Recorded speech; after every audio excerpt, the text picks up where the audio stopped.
Hey Seekers, and welcome back to The Hanged Woman. I'm your host Julienne Irons, and this month we're exploring one of the most universal, tender, and complex experiences we all share, from a practical, scientific, and energetic lens. Grief.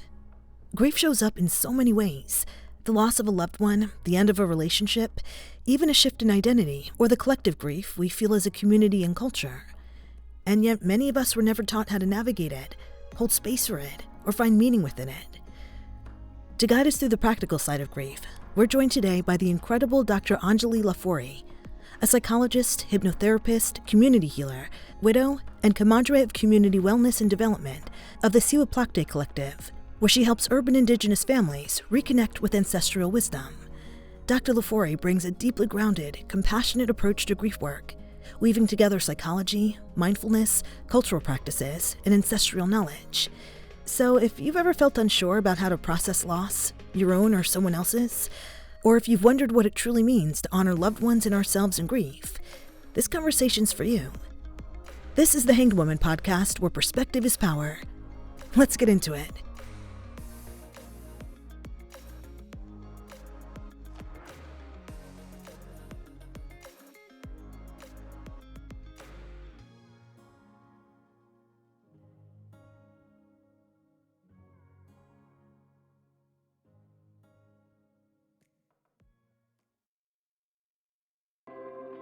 Hey, fellow seekers. I'm taking a quick pause from the show to share something really close to my heart. And honestly, the only reason you're even listening to this podcast right now. It's Three of Cups. My sisters and I created Three of Cups, an Iron Sisters mission of love, as a space for healing, beauty, growth, and community, because we believe life is meant to be full, rich, and abundant in every way. We offer all kinds of ways to support you. Energy healing, heart-centered art, even marketing that will help you enhance your brand's presence in the world. Because wherever you are in your journey, we want to help you feel seen, supported, and empowered. So if you're looking for something to help fill your cup in whatever way you need, come join us. Follow us on Instagram at 3 of Cups Healing, or explore all of our offerings at 3ofcupshealing.com. Because Seeker, your cup deserves to be full. And now, back to the episode.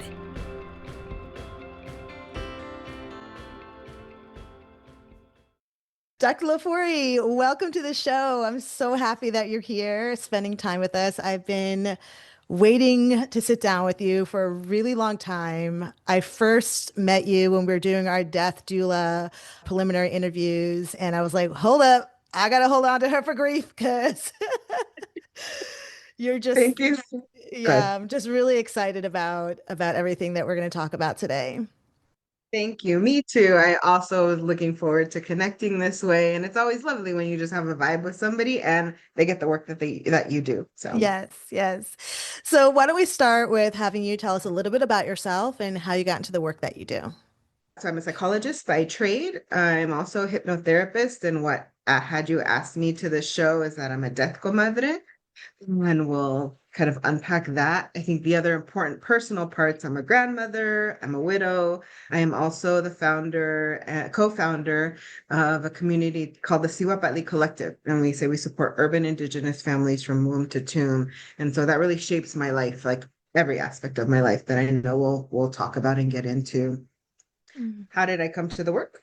Yeah. So I feel like I need to answer in layers. First layer is when I described myself as a widow. So a key part of my life story is that both my husband and my father passed away a day apart from one another. I don't know if I wish it was a year, but a day apart from one another 16 years ago. So that's my most significant grief story, but it's not the only one. I don't have any living grandparents, and I'm 46, so maybe that's not so surprising, but I think I was 35 or in my early 30s when all of my grandparents were gone.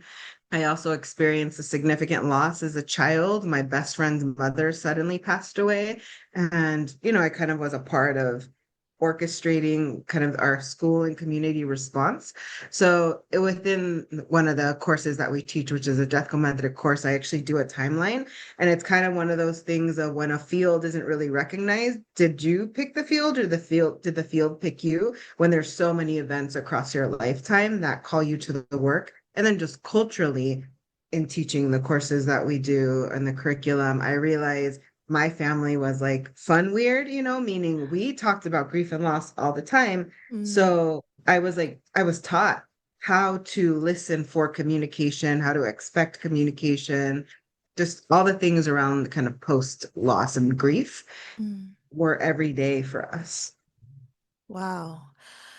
So many people think of grief as something that only happens when we lose someone we love, but we know that it's so much bigger than that. So how do you define grief? I appreciate and love the definition that describes grief as love without a place to put it, right? And so then that's that pain that we experience because you still have love for a situation, a place, a thing, but you can't go to it, or you can't go to them, or you can't, your relationship changes and is different. So that's a lot of what I've been talking about in my current work of that's the new relationship. So the current work of helping people maybe as a celebrant, helping people with memorials, helping people with funeral services, that that funeral is the beginning or memorial is the beginning of that shift of you still have all this love and this emotion and care for a place, a person, etc. And now you're going to start that walk of shifting your relationship and figuring out where to put that love Mm. and that it's not going to be fun or graceful. It might take some time and it's going to shift over time. So I hold on to that definition pretty dearly. Yeah. Yeah, that's beautiful. What do you wish that more people understood about the different types of grief that we experience? I wish first I wish we spoke about it more. And so I'll say, as I shared that I grew up in a family where we often like more than I realized. And it's like the more you talk about it, I'm like, wow, we need to talk about this a lot, especially with my dad. So my dad is was Afro-Cuban, my mom is Guatemalan from Maya descent. And so we at family parties, like that was the thing. I don't know why. So I wish people talked about it more, period. I want to say like I wish people had the family context that I had. Mm. And even then, my family is still not wonderful with grief, that didn't inoculate us from like the human things of like this is sad and it hurts. So Mm. my family still gets quiet on the tough days, but as soon as somebody texts someone, everybody responds, right? So like Yeah. we're all in the same spot. So I wish there was just truly more space where people didn't feel like they had to just discuss their grief alone. And sadly, that is like I call it like the illusion of grief, me and other people, right? The illusion of Mhm. grief. We believe that our grief and our pain is so individual and insular, and nobody would ever understand what this person or this situation meant to us. And so they won't understand our pain either. There's Right. like a spiegelness of like, no, it's mine. And I absolutely experienced that in my grief. So yeah, I wish we had space. The other types of grief that I think where we could discuss it earlier so that grief was more common. Anticipatory grief. I'll define secondary losses or secondary grief, disenfranchised grief. That's our personal favorite between you and I, Yeah. right? Yeah. So anticipatory grief is an expectation of like this person's gonna pass away, this situation's gonna change, and you're sad in anticipation. So I'll share, like I had that with my dad even before he had cancer 10 years prior to his passing, and then he ultimately passed away of cancer. And I should always say, both my husband and my father had cancer. People always like, they hear that story and they wonder, like, wait, how did they die? No, it wasn't a car accident. No, it wasn't, something where it was a related death. It really was just two illnesses at this exact same time. Wow. So before my father was even sick, because I was really close to him, I would remember like driving, just normal everyday drive, and Mm. hearing a song on the radio and crying of just what the heck am I gonna do and it makes me tear now. Like, what am I gonna do when he passes away? And I have these moments and he's not here. And so whether I knew it was coming or not, I'm not sure. But Yeah. that happened, in really significant ways. So that's an example of anticipatory grief. I had a sense of what it was going to feel like when he was not going to be in my life anymore. I feel that sometimes too, for no reason at all. I will be driving or I'll be walking and all of a sudden it'll hit me like, oh my God, what was going to happen if I lose one of my sisters or if I lose my mom and none of them are sick, but I do already have the experience of losing a sister. And it wasn't anticipatory, it was sudden. So I wonder if that is something that is a byproduct of being human and knowing that loss exists, anticipatory grief, or is there something else to it? Okay. Psychologist hat would say it's just a part of being human and knowing that something could come, and that it's also a part of living is facing death. A part of living is realizing that we're mortals, or mortality is a thing, right? And so Yeah. then it helps us decide how we want to live, and that's like a good, healthy exchange. I think anticipatory grief is healthy. Could it be unhealthy? Absolutely, right? It could turn into anxieties and all these types of things. And then my culture, my dad, how I was raised, right, would say very similar to dream work. Yeah. And maybe sometimes you're getting a little bit of, something intuitive, right? Maybe that person is joining you or connecting with you, or maybe they're thinking about you, or, basically like the difference, I would say psychological, Western psychology is very individualistic. It's all lives in your brain, right? Other indigenous or like earth-based traditions, or I would say black and brown-based traditions are like, no, there's a relationship, right, between us. So if there's a relationship between us, then our energies are also influencing one another. So it's not all living or localized in the brain in one person. It's this interchange. And so that's what I meant with dream work, right? The way you would analyze a dream in Western psychology is different. How I was taught to analyze a dream, how my parents talked about dreams. Right. So basically they would say, soñé contigo, yeah, soñé contigo, I dreamt with you. That's how it translates in Spanish. But it was Mm. like that person came into my dream. And so they are an actor and a player instead of I had a dream about you. And so I have to understand now why what you mean to me. It was never treated that way. Mm. I think I tend to think about it a little bit more psychologically, but I mean, I don't parameters on that. And I would never correct someone on their version or interpretation of it. Yeah. Um, yeah. And I'm sorry about your sister. And I know we've talked about it. And that's how I feel about my sister now. That's my next, like, Mm. ugh, what am I gonna do? You know? Yeah. Yeah, I totally can 100% relate to what am I gonna do? It stabs me Mhm, right in the gut every time. mhm, mhm. We talked about the anticipatory grief and what comes after the anticipatory grief. Yeah, and then so then secondary loss. And so I think secondary loss is also important, and we don't like when somebody hears it, they're like, "Oh yeah." So it's when and so a situation changes. So I would say grief is present in transitions, right? And a transition doesn't have to be bad, but something changed, right? And so a secondary loss is like, yes, I lost my loved one. And so now the role that I used to play, like, who do I get to make this meal for? Who do I get to tell this joke about? This is something like that happened to me recently. This person hasn't passed away are still in my life, but we don't talk as much. I remember that I realized I don't remember what this person's voice sounds like. And so Mm. that's a secondary loss. So I had to go and try to find like, oh wait, can I pull that back? So Yeah. that's a secondary loss of, it could be a loss of like, I lost a job or I lost a role in standing in community, right? It's all the things that are related to the relationship. And I really want to stress, I don't only think about it as people, I think about it as places, jobs, situations, times in your life, etc. I love that. So that can be, I have two examples, I think, for my life. So that could be the first one that comes to mind is my father, and we used to have an amazing relationship when we were growing up. And then he got remarried, and his wife became like the one and only thing. And he hasn't talked to us. He hasn't seen his grandkids, like separated himself. And I did grieve that relationship. I only recently have I just like sort of made peace with it, but that would be secondary grief, right? Yeah, secondary grief, secondary loss. Yes, absolutely. And then also the dream I had for what my life might have been like. I thought that I would have more opportunities in, as an actor, being in the acting world, playing on set more, and that didn't happen. So the first word I think about is like illusions. And so illusions that have fallen. And I always, that's something that comes up a lot in working with clients that I feel like my version of, working with folks is one of the most painful things. It's not always that the divorce happens specifically. It's like, because we can, we can move on. We can move on from the loss. We understand that those are human factors.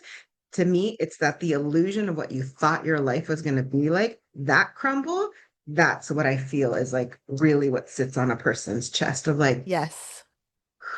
Yes. I had a thought, I had a vision, I had an expectation, and I like not only I just had it like, oh, it's bad to have expectations. No, like I built my whole life around it. Like I got a PhD for it. Like I moved to out of country for it, like, dang. And that shifted. So that's what I think is a part of this outside of grief and absolutely also within grief too. Fascinating. Disenfranchised grief. This is a good one to me. And I'm a nerd, y'all. I like talking about this. Like you can feel my excitement. I think I feel seen in it, and I feel like my life, like you said, like things have purpose, and especially in the work, like when I talk about this. And also, I love talking about my family, so I get to just talk about my family in the middle of something I like. Okay, so disenfranchised grief. It is when society doesn't allow for that grief. So they don't have a space for it. They don't have a name or what to call it. So example, right? We're going to be participating and holding a memorial for a family this weekend. So they asked me to help them make the memorial cards, like the obituary cards that are like, look like a business card and it has a picture and all that jazz for someone. I'm going to give a controversial good podcast example. If you're a mistress, or the other person, you don't get that card, likely. Unless like you have a homie that goes to the funeral and like picks up that card for you and shares it with you. You probably also don't get to go to the funeral, depending on your circumstances. You also probably don't get to talk about that grief very much or very publicly, short of just maybe only with your best friend. So controversial because I'm sure all of us, I don't want to be cheated on, right? All of us have thoughts about like, well, somebody was married, they shouldn't have been cheated on. Yes. And we also know that that happens. So my father was not the most faithful human being in the world, right? So there's like no secret about that. And one of my biggest fears actually was that somebody who we didn't want to show up at the funeral would show up. It happened, but it didn't happen the way that I thought. And I didn't realize it until much later. And so it was kind of inconsequential, right? Yeah. Now I can look back at a person having a big hand in some things and wanting to have a presence. And I'm like, I don't feel a way about it in the sense of like, I don't feel anger towards this person because I knew what my dad was. All I wanted to protect my mom. I wanted to protect my family. I didn't want scandal, those kinds. I didn't want it to be, in Spanish, you say relajo. I didn't want there to be a mess. I'm like, I wonder sometimes, like, how does this person feel? Because I saw them in their grief, but I didn't know who they were, right? Or I knew who they were. I didn't know their relationship to my father. Wow. So all examples of disenfranchised grief. Does it have to be so salacious and, story worthy? No. Can it also be like I often feel grief to like a particular place of land, a place where I went to a lot of ceremonies that I just don't go to anymore. It's really the people, the relationships have changed, but I mean, legit have like been bowed over in the kitchen before crying as memory comes of this plate, like literally the trees, the land, the sun, how the dews in the morning, like that's what I grieve. Do you think that pets have a role in disenfranchised grief, like losing our pets? Yes. So, I'm being all dramatic facially, visually I here. love it. Yes, I'm gonna start with the story. So I don't have a lot of tattoos, but I have two tattoos. They're both kind of hip to knee tattoos, right on both sides of my body. I don't have any tattoos of my daughter. I don't have any tattoos of my grandchildren, but I have the tattoo of my dog. So, Yeah. of my first dog, who was my dog that came to me after grief. And there's story there, right? So the story part of it is that I think I've always been a bit of a pet person. My mom wasn't a pet person. And so at different times as a kid, you try to be that. Like she just, she wouldn't allow it to happen, right? In the nicest way that I can say it. And so then I came into adulthood and I started a relationship right after my dad and my husband passed away. And that person fostered animals. He fostered pit bulls. And I always say I fell in love with the dog before I fell in love with the man. Like the dog came to live with me before the man did. I mean, pretty close, but I was like, hey, yeah, let's bring him over. He doesn't have to leave. You have to go pack your stuff and figure all that out, but the dog doesn't have to leave. And in addition to just all the feels and the cuddles and the cuteness, this is going to make me sad. That person and I ended up being in a long-term relationship, and the dog's name was Sharky. When I was crying and like we lived in a big house together, so there's no way like anyone would have heard me because there were only two of us in this huge house, right? Type thing. And I'd be in the furthest corner upstairs type thing. Sharky would come find me, when I was grieving and come sit with me. I love that dog. I love that dog more, not more than, but no, my daughter and I make fun of it. She's like, that's your favorite kid. Yes. Like I have a tattoo of that kid on me. I have representations of my daughter and my grandchildren, but I don't have their face on me. And also, like, I think people who are really close to their pets and you've lost your pet, it makes you question if you want another pet because that pain is going to happen like in 10 to 15 years. But I'm like, after this dog, I'm like, oh, I don't know. This is a lot of work and it's a lot of grief too. Yeah. Yeah. So absolutely pets, and do you get looked at as a weirdo for that? All the things. Thankfully, I think we have more pet communities where people don't look at us as much as weirdos. But there's also like, I don't know, do you get to take bereavement days? Is it Right. institutionalized? Do you get to like take off work? No, only if you have a cool boss, Right. that understands, but they probably would only give you a few days. So yeah, there's so many other examples. Those are all the personal, I think about people who come from other cultures, right? And there's something they're grieving, and are they allowed to say that? Well, other people understand that this day means something, this holiday means something, this food means something. Yeah. So when it comes to disenfranchised grief, why do you think that society doesn't recognize or validate it? Yeah. So it's not, yeah, let's see. How much time do we have? Now the professor part of me wants to come at me. Let her Okay. come out, let her shine.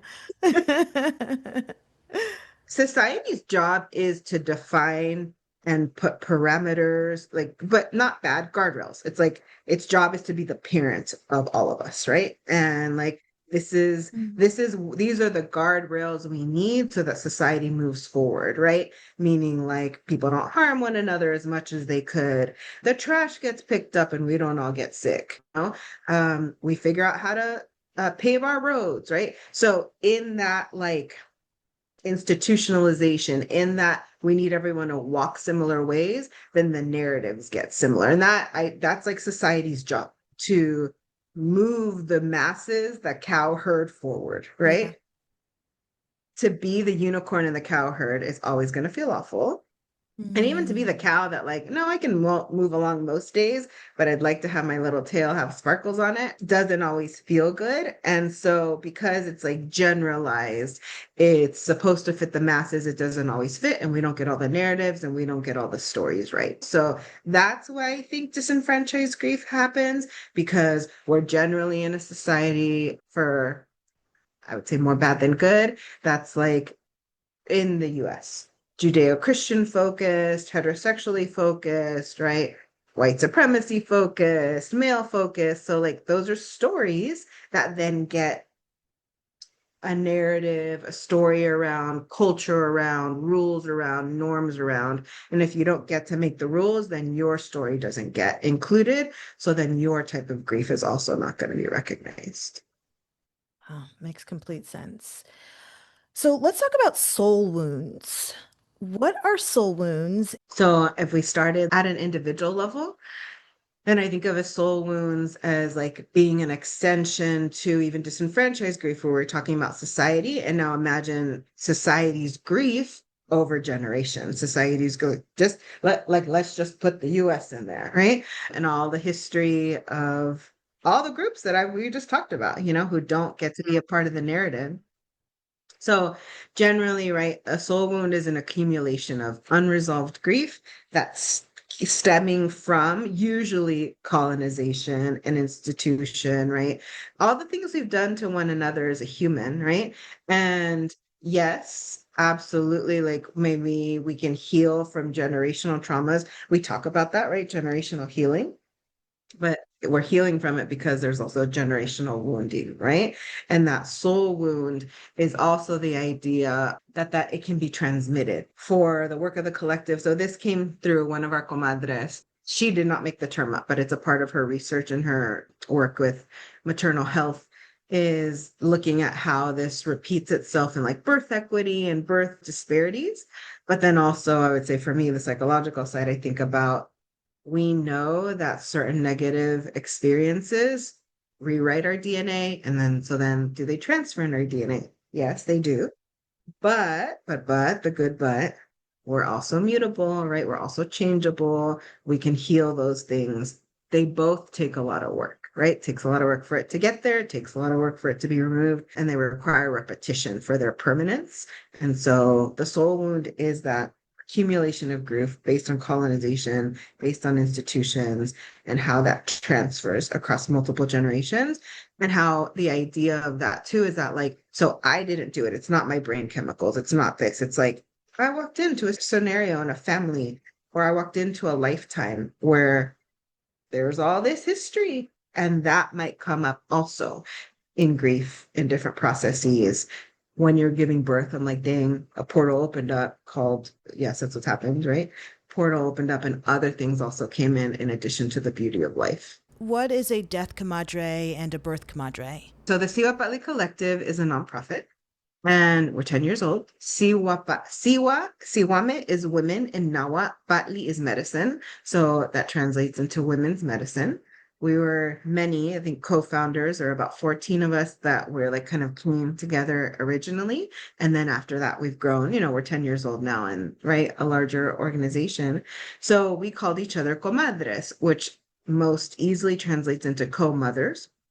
Whether we were mothers or not, I wasn't a mother at that time. But yeah, so whether we were mothers or not, then also the comadre term is important because same in Nahuatl, comadrona or comal is also women and sister. The comadrona was the person who was the midwife, is what it translates to, partera. But she was like respected. She was chosen. She had often would have a relationship with the family, give the child that name, often be their godmother, things like that. So it's coming from that role was really important in society, and they would often be the co-mother. So the comadre is like our kiki, our sistery, our sister friend vibe, right?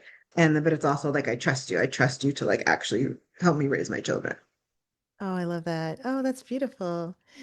You already talked about this, how your family talks about grief. But for many of us, we were not taught to talk about grief at all. It's just not a part of our culture in a lot of ways. So, from your experience, where is a compassionate place to start? I want to make up a term of like post-mortem grief or postpartum grief, because there's the incident and then there's everything that you're dealing with afterwards, which is grief. But grief to me feels like too big. I want like postpartum word. So I feel that one of the most important things you can do is hold space for people. And I hope not everyone does that well, but I hope that everyone at least can wrap their mind around like, wait, how would I just listen? How would I give a special space for someone when they're sad, when they're grieving? And because I think most people can wrap their minds around that to me is actually the beginning, because when you can hold space, the person will feel supported. And even if they don't know what to say, how to say, am I allowed to say it? At least we're not like poo-pooing or stopping it, so that people have space to figure out how they want to share and what they want to do, and have that moment of like, you at least didn't make me try to stop my emotions. Right. People do stuff like that all the time. Like I said, when people would tell me, you'll be okay. I hadn't finished my PhD yet when my husband and my dad passed away. So they would tell me like, oh, you're doing so well because of your degree. So people were saying things that was meant to help that was not helpful. And that's what I mean. Like, dude, just shut up. Like, just give me a hug. Just tell me, I have no idea what to say, but I love you. Tell me Yeah. those things, right? Holding space so that people can have room to discover themselves in their grief. And I think it also gives you, the supporter, room to discover, how can I show up for you? And the things we know about good listening, active listening, is Yeah. the more you listen with your whole body, actually, the better responses you have, where you just feel, I have no idea what to say, but I know I feel sad for you, it's more natural. But when we're only responding from our brain, it makes it easier to get anxious. It makes it easier to feel like we don't know what to do. And I think it's okay to be like, yeah, this is really activating like my grief story, and it's reminding me of this, not to take over and dominate, but to be human. Yeah, I'm gonna cry with you because it's reminding me of my sister. I'm gonna cry with you because it's reminding me of my mom. Just being okay with not knowing what to say. Sometimes we don't know what to say. Sometimes we don't know what to do. And in that moment, that's okay. We don't always have to have the answers or the words. We could just be there. That and sitting Yeah. in the discomfort, sitting in the emotion. The other part that I wanted to say too is that we have room. So I don't know if it's disenfranchised, but we have room for birth stories, right? We let people tell those stories. We read it on socials, like the long story. And some of us feel like, oh, it's a gift to like hear the miracle of life. A death story is similar. It's the same moment. It's just on the exit versus the entrance, right?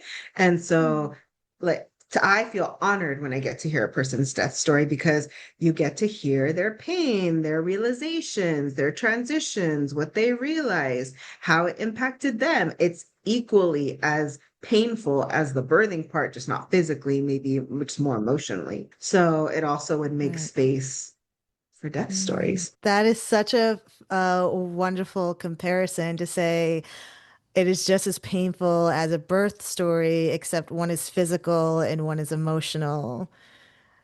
That is really, that's an interesting perspective shift. One of my Yeah. teachers, so Angie Buchanan, she runs Earth Traditions, another death midwifery program. Her tagline for her program, for her curriculum is death is as sacred as birth. It is. Mm. And when I say it's the same things are going on. I'm moving my hands in a particular way. We're taught linearly in linear thinking, birth point one end, death point another end, within the collective, within our communities, within the way that I was taught ceremonially. Life and death are a circle. Like those moments are always rubbing up against one another. So my death work is absolutely infused with birth work, right? So I do both birth work and death work. And so we always say to any birth worker knows, where there is death, there is life. So like, yes, all this beauty might happen, but that child may not come earthside. And if it doesn't come earthside, right, it's this portal, the same portal that's going to open, that's going to let life in and also release and let life out, or allow life to transition and exit, So that's what I mean when like these moments are hanging out right up against one another. We have fooled ourselves to think it's a line. It's a circle. So you know how like we have that dash between the year you're born and the year you die. It's not so much a dash. It's a circle that connects the two together. I actually feel like if I were to draw it as we're like using our hands, I would draw the circle, and like there's like sometimes like a straight line that people put like on their LinkedIn profile to say the list of all the things that they are.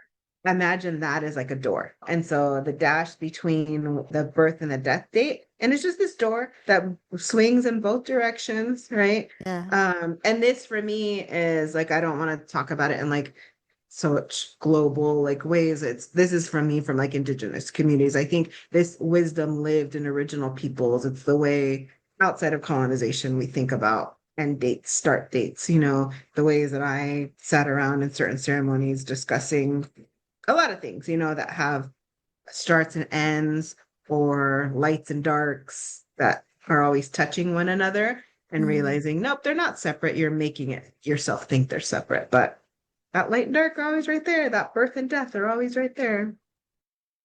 Okay, Seekers, I think this is a really great place to take a break. We'll be right back with the episode.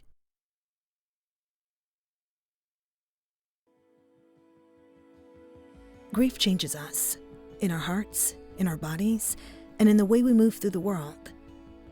At 3 of Cups Healing, we created Healing After Loss to support you through life's deepest transitions. Our Healing After Loss workshop is a live, heart-centered gathering led by intuitive energy healer Julienne Irons of Temperance Energy Healing. Together we'll use sound healing, breath work, and gentle movement to release what the body holds and create space for healing. For those who want to go deeper, Our Healing After Loss course is a self-paced online program designed to walk you through the many layers of grief, whether you're mourning a loved one, a beloved pet, a miscarriage, infertility struggles, or any major life change. Inside, you'll explore cultural perspectives on death, discover your personal healing medicine, identify triggers, create lasting memories, and learn to weave resilience and hope into your journey. No matter where you are in your process, you are not alone. This is a safe, nurturing space to remember your wholeness and find support and community.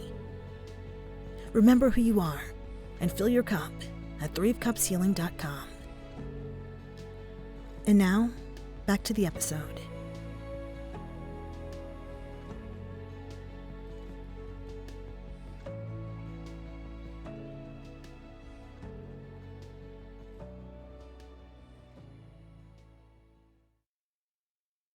For those of us who are struggling to talk about our loss, to deal with our loss, what are some simple, grounded practices that we can use to process these emotions safely?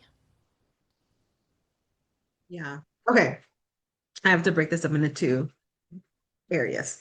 So the first one, like, okay, is how do you manage that the outburst, right? Because if you don't have a good template for how to manage your emotions of grief, you're just going to have these moments that are just like, dang, that's what that was. And so I'll give an example. This was after the lot, my major losses. And I was going through like a drive-through restaurant, just the drive-through window, and I was getting the food. And I just remember, I don't know what happened with this poor teenage boy. I literally wanted to like blow fire in his face with my tongue. And I knew how I felt. And I stopped myself, but I mean, I was right there. I would like to think that I'm generally a nice person. I also have a slick tongue. So if I'm gonna get upset with you, if you're close to me, it is the dagger is gonna come with my tongue. So I know that about myself, right? But overall, I have a pretty good like I can hold this for a long time, a decent amount of time, right? And then the further you are away from me, you're probably almost never going to get that. It's only if you're close to me. I knew that how I felt, like literally all that fire and rage had nothing to do with the moment. Like, don't release this. And so it's like I was watching myself, what I wanted to do.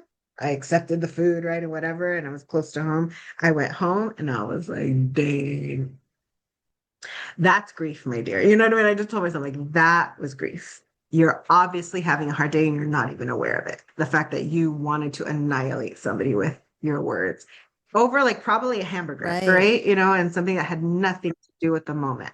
So I would say if you're not close to your grief, when you don't have tools, those moments are going to happen where you hopefully have enough self-awareness or have enough people around you that love you that are going to tell you, hey, I think you're having a hard time today, And the first thing is have an incredible amount of compassion for yourself and allow yourself to admit, I'm sad right now or whatever. And that might, wow, like, look at how amazing and complicated my brain is and my body is, that sadness turned into anger, that sadness turned into promiscuity, that sadness turned into substance use, like, wow.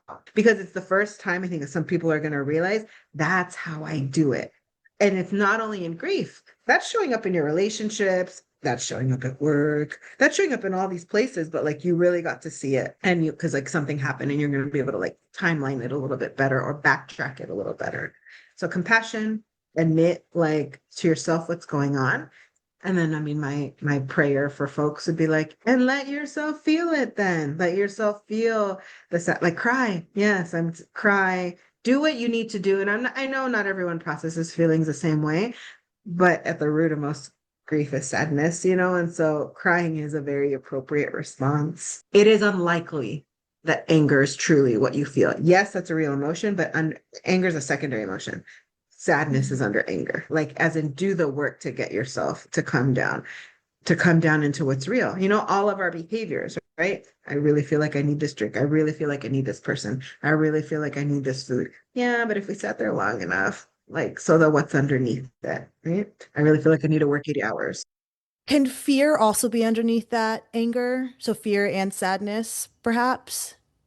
It can, absolutely. Yes, yes. And I don't, yes, I have a PhD. No, I don't ascribe so much to like that it has to be one emotion or the other. And you'll have researchers on that are like, no, it's this neurotransmitter, which is only connected to sad, more so connected to sadness versus fear Mm. versus whatever. Okay, yes. But there's still also like are only five major, ones. So point is, whether it's fear or sadness, it's all the same thing, that there's an underlying baseline emotion that tends to be like an emotion that we feel more quickly or experience more quickly or sooner. And anger is one that has a level of like sophistication to it, that there's usually, yes, something underneath it that I think could be sadness or fear. Fear would likely translate into more of an anxious response than an aggressive. So this goes to like that fight, flight, or freeze. Mm. Do I want to punch you? Do I want to run away? Or do I kind of crumble? So fear would likely go into the I want to run away, right? Mm. How anger comes in is just where I don't like this emotion. And so I'm going to push it away, like by pushing you away, right? Is it fair to say that as painful as it might be to allow ourselves to feel these emotions, that after we release them, there will be relief? Momentary. It's not going to go away. What the relief that's going to be experienced is you're going to stop struggling with yourself. You're going to, so it takes an incredible amount of effort to push away our emotions, right? And just imagine, we all know what this is like when we're at work. There's all this stuff going on. Let's say I was feeling awful right now and emotionally, I might be tripping on my words. I might have just all this cognitive overload, like too much stuff in the front of my brain that I'm trying to organize, right? That's what it feels like. Well, the longer we don't pay attention to our emotions, we're gonna feel things in our body. Our neck's gonna hurt, right? Wherever you Right. localize your emotions in your body. So you're gonna feel that relief. One cry might not always do it. The same way one therapy session, I believe one ceremony can do it. But even then, one ceremony usually doesn't do it because we've piled so many things on top of ourselves that we haven't looked at. So we just need the time to work through and process things. I believe we're capable as humans to release everything, but I think it would like be really discombobulating. And so we often don't, for those, it's protective, right? In the same way that when the grief came, it came in waves, right? The acceptance of it came in waves. Our body and our brain are protecting us. I felt that when the things happened in my life, I was conscious, but it felt like I felt like a stake that had to thaw. And so that pain didn't Mm. all come like all at once, like a wave. And I wanted it that way. That's also my pathology psychology. I wanted a lot of control over my emotions. I don't like losing control of my emotions. So I experienced it that way and I wanted it to be that way. You had asked also a question, your original question being like, okay, what do you do if you're not comfortable with grief part? So this was the explanation of the moments of the outbursts, how to handle them. And then I would say, if you realize, okay, there's grief, and I'm thinking about somebody as I'm talking about this, a person who is not, other people in this person's life have said, hey, you're not fully accepting all of your grief right now and stepping into, you're kind of writing over it.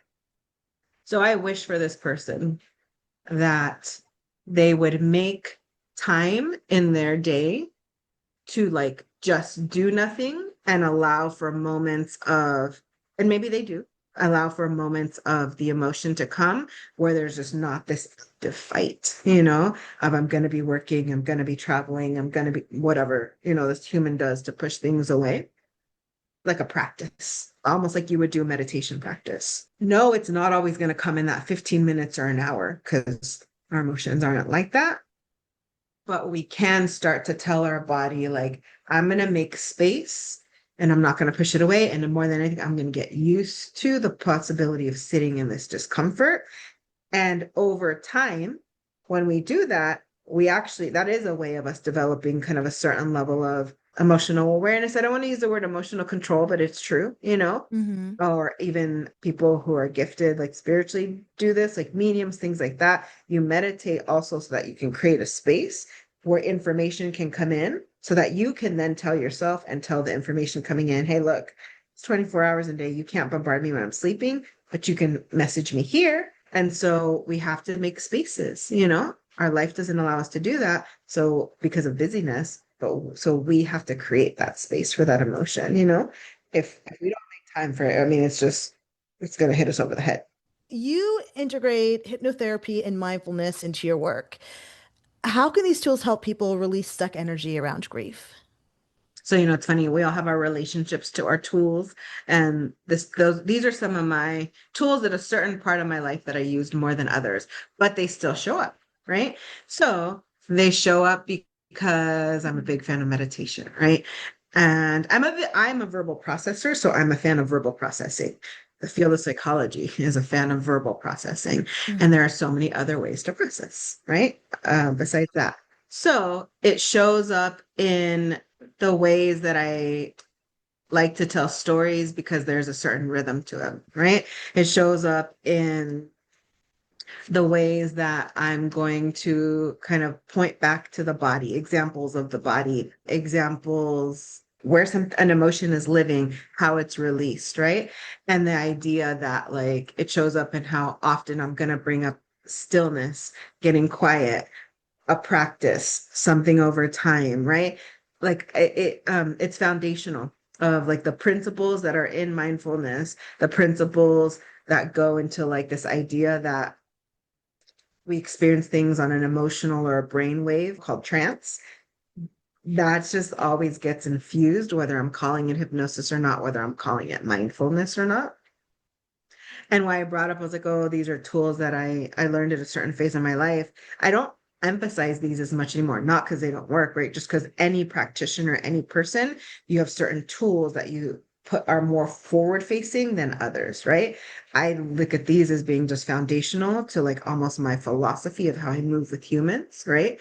And then what's gotten added in, I would say, would be more ceremony, more like storytelling, how much information I give, how I deliver that information, but I can't ever lose the hypnosis part of me. I can't ever lose the desire to make things as essential and simple as possible based on relax, stress, notice, do the relaxing thing, don't do the stressful thing, right? And notice how that works in your body. That's the mindfulness piece. So let's talk about your celebrant work and rituals.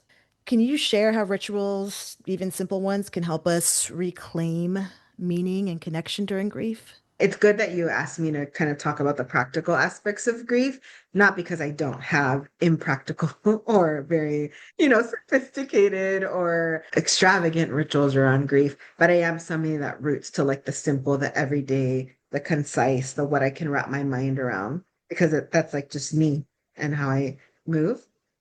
And so even I think the daily rituals, the daily ceremonies, being in a circle with people, which you could call group therapy or you could call a talking circle or in Spanish, those are the ones that I think actually allow people to do all the things I've said I would suggest.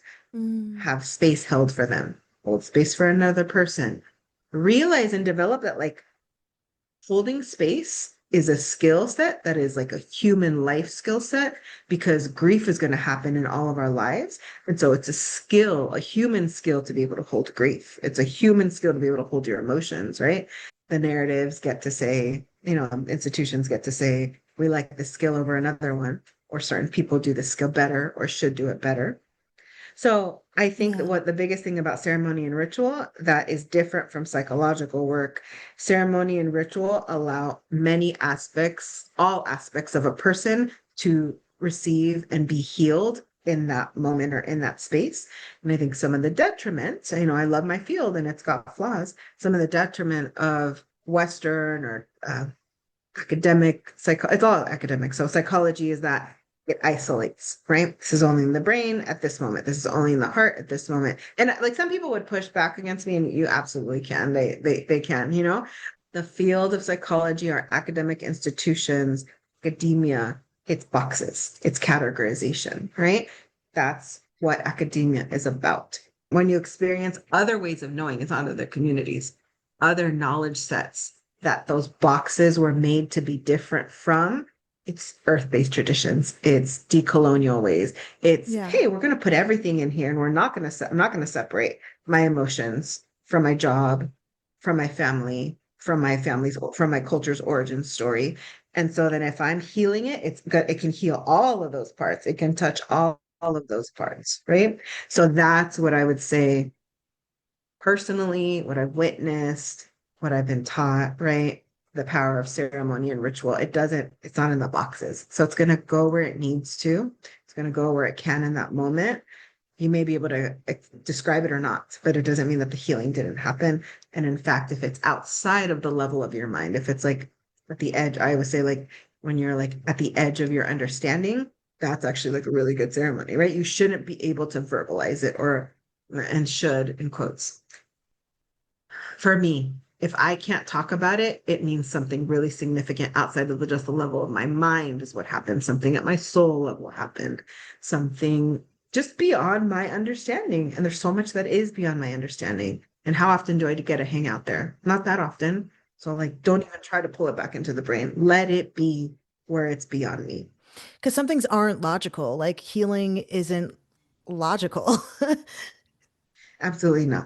And tying back to the reclamation, because we live in a world that doesn't allow for these connections to be so prevalent. For like I'm a part of an organization, a part of constructing an organization where we talk about this almost every day. I am so aware that most people don't have my job. And I have to remember that. So most of us are not able to talk about this and live in this reality of our ancestral connections. But that's how those connections happen in the space, in the land, in the ceremony, in the tear, in the song, in the medicine, in the song. That's where they happen. So if grief is the conduit to that, which I think is often the case, grief is so earth shattering that it's like, how do I redefine and mostly how do I come back to myself? The coming back to myself might also mean you coming back to your culture, right? Or you opening a wound or a source of healing that was removed from your community or culture or you, and now you're like starting to reconnect. When my people passed, I had dreams. This story has layers. Anyway, I had dreams of a symbol that is also tattooed on me, but I had never seen the symbol before. And I don't actually know how I started to Google it. It must have just described what it was and tried to Google that description. That symbol, it's in English you would call it a fern. It's a drinka symbol and it's on kente cloths. That symbol is a symbol of grief and loss. And as I've now been doing some of my ancestry work, I described like on the Cuban side, obviously we're Afro-Cuban. And so there's lineage, and my ancestry has in lineage to many, probably, I think it's 6 to 8 different African Wow. tribes and countries. And so now as I'm like, you're hearing me really real time work through this. I've told these stories before, but now that I'm doing the ancestry work, I'm realizing that things that I'm being drawn to, dreaming about, gifts, stories that I use to explain something that explains my family story are coming from these cultures that I actually have some DNA connected to. That's the example, right? That space, that time, that community that allows me, right, to connect, to all these things. That's what that healing can look like and how grief or different things can connect us back to ourselves, but we have to have the time and the space and the community and the information and like not be so taxed to pay bills and have so much trauma that like we can't even sit down and like explore and unpack this. When we talk about ritual, I know that many cultures create altars to honor their loved ones. How do we begin to create an altar for the people that have passed? So one of my best friends, her father passed away 2 days ago. And we knew he was sick, right? And so, she texted me the morning of, and I asked her, I was like, do you have an altar? And she said, well, I have a table with like pictures of people that I've lost. And I was like, that sounds like an altar. I think that it's that thing of like, what makes something a ritual? What makes something sacred, right? More than anything, it's often intention, right? Yes, there are beautiful medicine people and beautiful healers that do all these other things that deepen our ceremonies and our ritual. Yeah. But bottom line, like it's the intention and the power that we're giving that moment or that space Because remove the space, we're in a hotel room, right? Remove the space on any other day, we're on a street corner. It's like, and that could have been the most healing moment, right? It's that intention, it's that connection. The sacred parts of it have little to do with like what's physically around us, right? So we make it, right? We make it, we set it, right? So I would say intentionally set and create a space wherever feels good for you. I don't feel that it has to be particular space in a house, a particular table, a particular bench. I don't think that. It's just, it has to be intentional. I do not want to be prescriptive here. So that's where I'm like, I would hate for somebody to hear this and like, there's a right way and there's a wrong way. I don't know the way. I just know what I do. I know what I've been taught, right? So what's common? Sometimes what makes it intentional is putting down a special cloth. What sometimes makes it intentional are the pictures or the objects, right? That memorialize or make you think of someone. What makes it intentional and special are often elements, right? Fire, water, medicines, earth, representations of air, representations of elements in the earth. And I think for most people, it's just that it's like a dedicated space where you're going to honor folks and then then you get to decide how often and how you want to interact with this relationship. I do believe that it is a place to put that grief and to put that love. I experience my altar like that. So I have like an altar for all my medicines, all my instruments, all my things. And then I specifically have a veneration altar. And I do my best to sit at the veneration altar daily, well, nightly. What's a veneration altar? It's an altar where just my people are, you know, so it's like, it's a way that people would talk about this altar where my people are that have passed. So there's no one on that altar that's living and imagery or representation.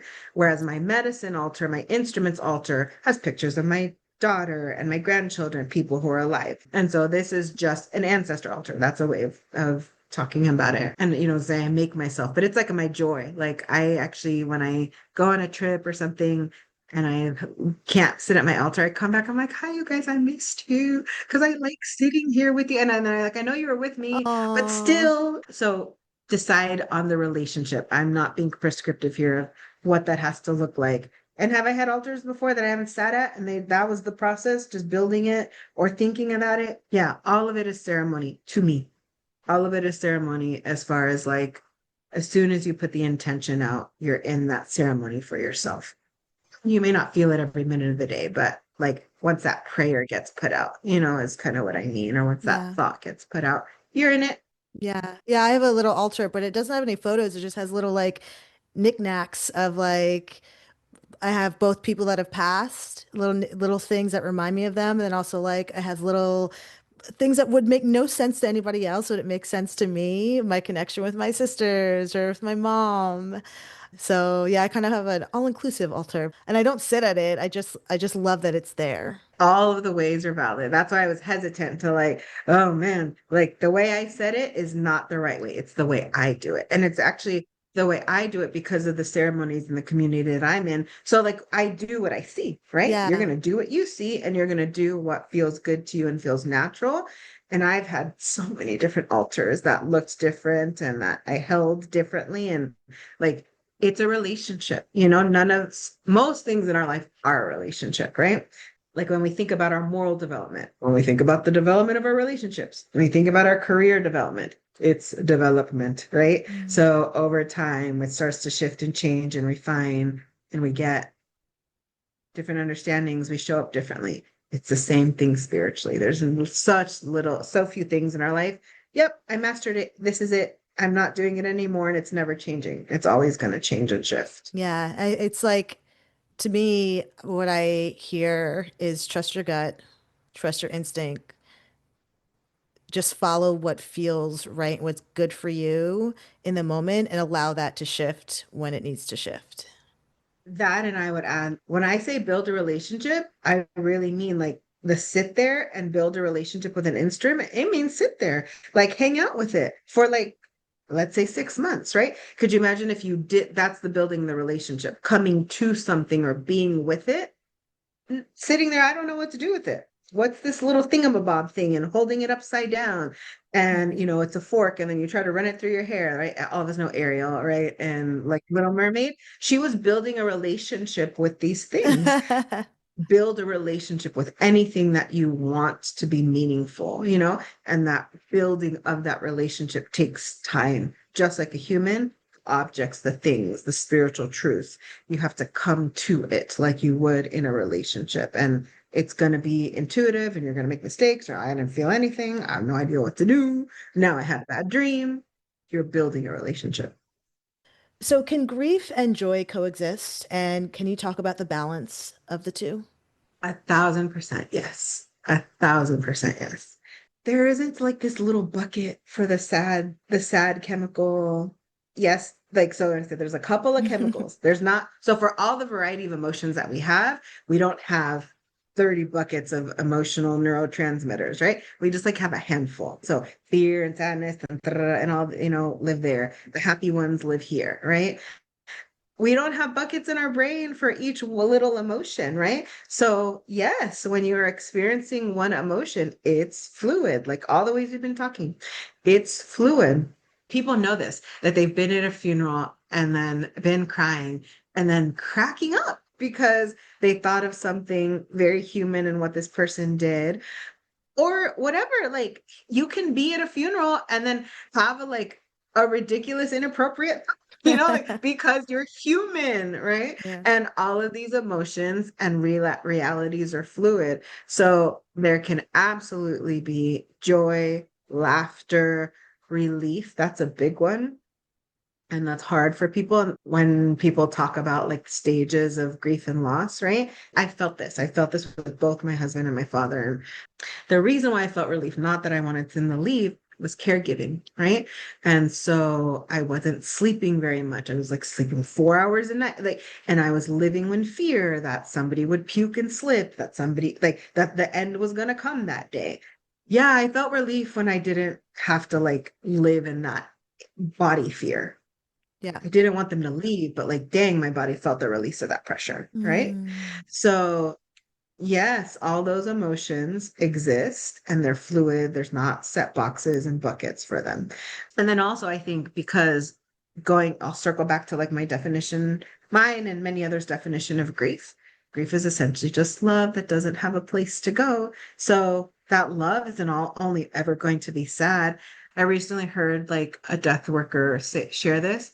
If you're a person of faith, the moment of someone's passing is literally that person of faith's probably most important moment in their life that they've lived their whole life for, right? So Right. like the vastness, the profundity, the all these things that we live that we say we're going to go somewhere else, or the heavens are going to open, or I get all these prizes, or the great mystery, or I just don't even know and I'm willing to be surprised.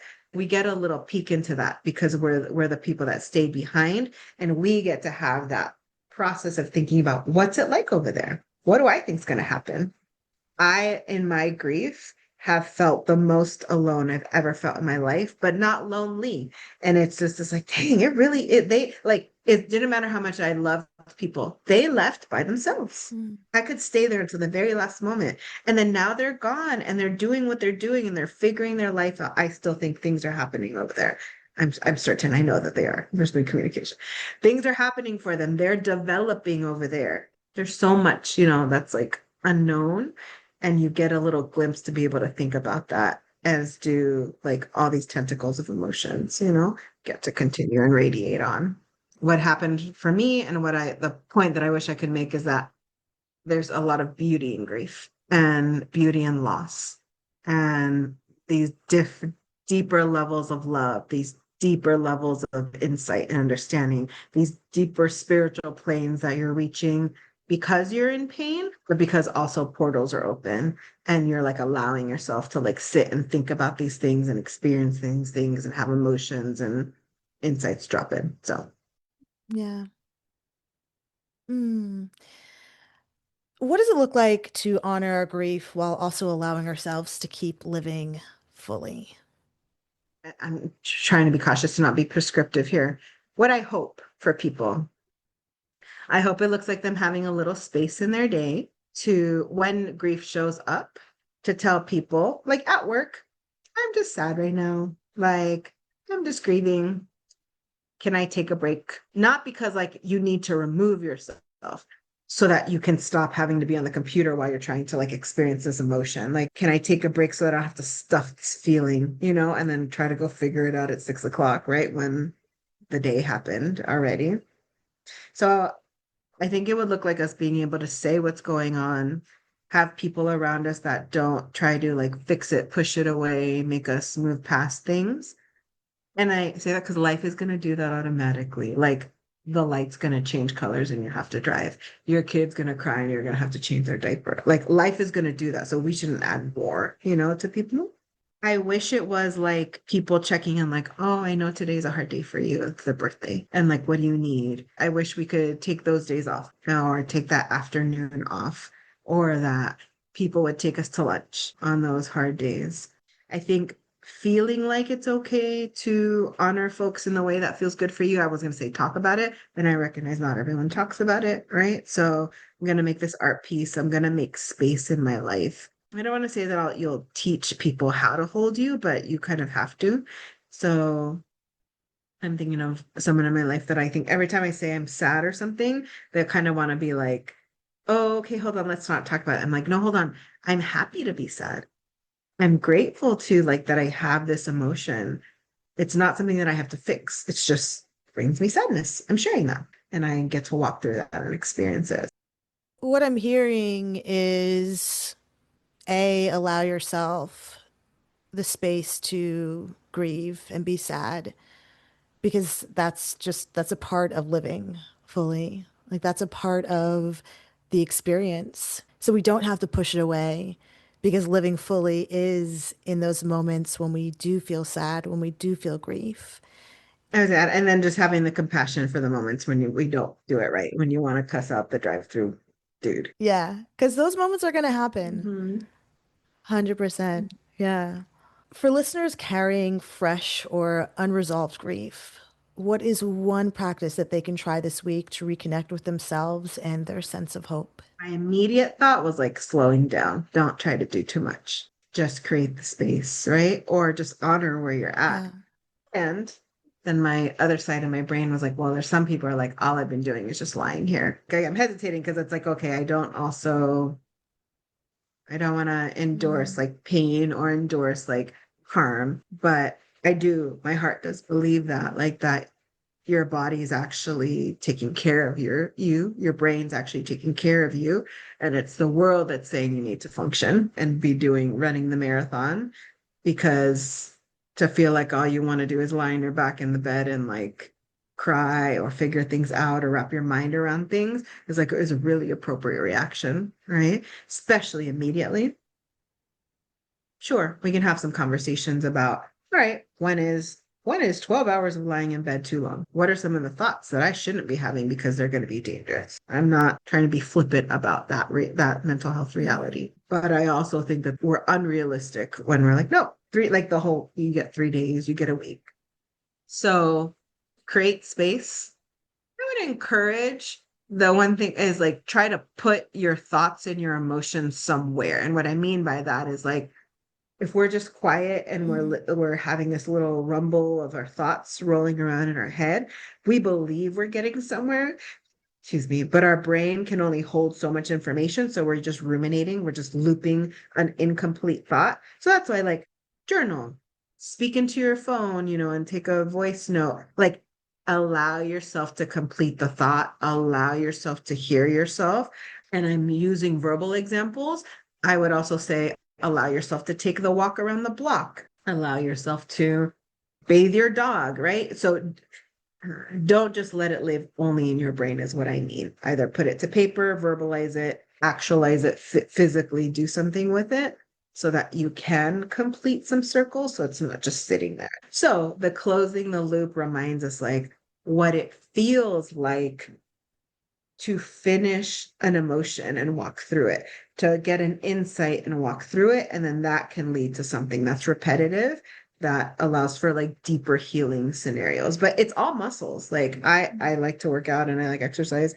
So it's muscles that we are developing and building psychologically, spiritually, emotionally. And so they start with the small daily things that we do so that we can manage the tough, make more room for like these deeper emotions, good and bad, these deeper parts of healing, intense and also joyful. You know? Mm.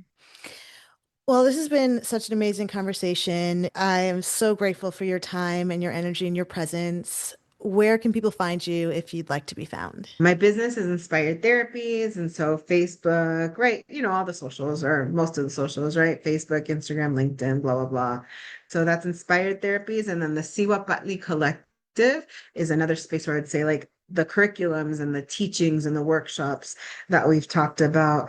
That's where folks can find us. And we're active. We have lots of curriculums going on right now within this end of life space, within the birth working space in both English and Spanish. So yeah.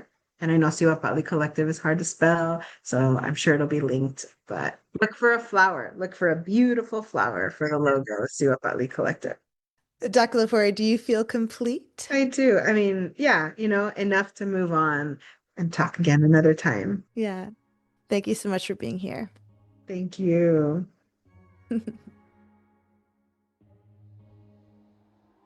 So, seekers, could we find a small intentional way to honor our own grief this week? I mean, that might look like lighting a candle, creating a simple altar, journaling, or maybe reaching out to someone to talk to about what you're going through.